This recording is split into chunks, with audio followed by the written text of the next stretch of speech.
بعد تعادل الاهلي مع انبي المؤسف وفقد الاهلي نقط كتيره، وبقى الجدول الدوري ترتيبه ال 15، وليد صلاح الدين بيجتمع باللعيبه وخد قرارات ومش عايز اي حد يناقشه فيها.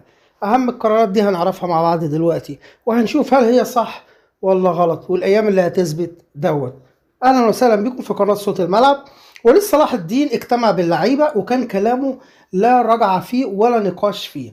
اول قرار قاله وهو رقم واحد: استبعاد تريزيجيه من التشكيل، يعني غالبا هيبقى احتياطي. طب مين اللي هينزل اساسي؟ هينزل اساسي النجم المغربي الموهوب الحريف بن شرقي، هينزل اساسي، المفروض يلعب ال90 دقيقة. ده رقم واحد. رقم اتنين: وليد صلاح الدين قال لك تجميد فلوس اللعيبة كلها، مفيش لاعب هياخد جنيه من النادي الاهلي في ال5 مباريات الجايين، يعني اما يحققوا فوز